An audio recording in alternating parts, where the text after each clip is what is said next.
BRS party form చేసి అటు ఏపీలో పార్టీ ఫామ్ చేసిరు.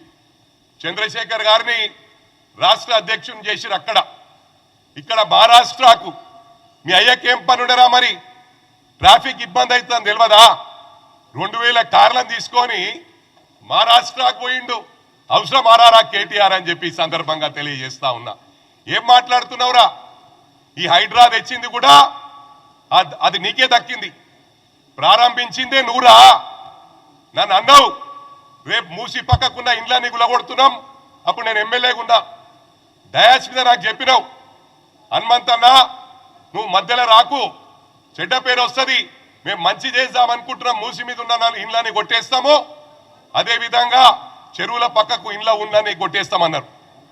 అన్నది నువ్వే, ప్రారంభించింది నువ్వే, డబుల్ బెడ్రూమ్లు మోసం చేసింది నువ్వే. 10 సంవత్సరాలు ఇండ్లు ఇండ్లు ఇండ్లు ఇండ్లు అని చెప్పి టైం గడిపిండ్రు. ఇలా మొత్తం అందరికి ఇచ్చిండ్రు. ఆ ఇండ్లు ఇచ్చిన ఇండ్లకు బిల్లు ఇయ్యలే.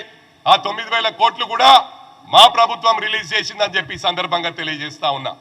మరి అదే కాకుండా ఇవాళ మహారాష్ట్రలో కూడా మీ కుటుంబ సభ్యులు మీకు ఈ పదవులు ఇస్తాం, కాంగ్రెస్ లో పుట్టుక నుంచున్న వాళ్ళు, బీజేపీలో పుట్టుక నుంచున్న వాళ్ళు, ఎక్స్ఎమ్మెల్యేలు, ఎక్స్ఎంపీలు వాళ్ళందరినీ కూడా టీఆర్ఎస్ పార్టీ బీఆర్ఎస్ లో జాయిన్ చేసుకొని మీకు పదవులు ఇస్తామని డబ్బులు తీసుకుండ్రు. నాకెందరో మహారాష్ట్రాల నాయకులు తెలియజేసిండ్రు, ఇలా ఫోన్లు ఆఫ్ చేసుకుండ్రు, మా దగ్గర డబ్బులు తీసుకుండ్రు, వాళ్ళ కుటుంబ సభ్యులు అండర్ గ్రౌండ్ అయిపోయినరని. అదిరా మీ చరిత్ర కేటీఆర్ అని చెప్పి సందర్భంగా తెలియజేస్తా ఉన్నా. ఇక ఫోన్ ట్యాపింగ్ గురించి మాట్లాడితే సిగ్గు శరం ఉండాలిరా. నువ్వు మాట్లాడాలంటే నువ్వు చేసింది అందరికి తెలుసు.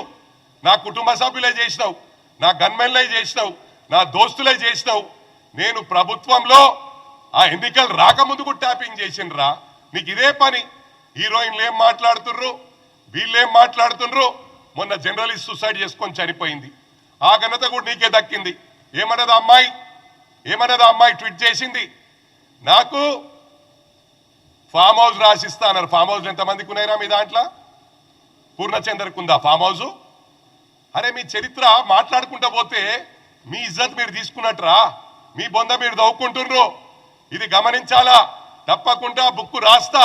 మీ 10 ఏళ్ల రాజకాలు మళ్ళీ అలా మీరు దళితుల్ని సంసారానికి మనకకుండా చేసిర్రా. నేరల్ ఇన్సిడెంట్లా వాళ్ళు 10 సంవత్సరాల దాదాపు ఎక్కువ సమయము జైల్లోనే గడిపిండ్రు. ఆయన ఉష్కే మాఫియాకు అడ్డంగా వాళ్ళు ఉన్నారని చెప్పి ఆ రోజు పోలీసులను పెట్టి టోటల్ పవర్ను మిస్యూజ్ చేసి దళితులను వాళ్ళ పైన 3rd డిగ్రీ యూజ్ చేసింది. ఆ ఘనత నీకు దక్కింది. నువ్వు ఏం చేసినావురా? పెద్ద పడగొడుతున్నావు. ఇవాళ లా అండ్ ఆర్డర్ బ్రహ్మాండంగా ఉంది ఈ రాష్ట్రంలో అని చెప్పి తెలియజేస్తా ఉన్నా. ఇవాళ లా అండ్ ఆర్డర్ లేకపోతే మీరు ఉండకపోతుండే. ఇవాళ టోటల్ జీవితాలు, ఐఏఎస్ ఆఫీసర్ జీవితాలు, ఐపీఎస్ ఆఫీసర్ జీవితాలు నాశనం చేసిన ఘనత కూడా మీకే దక్కిందిరా.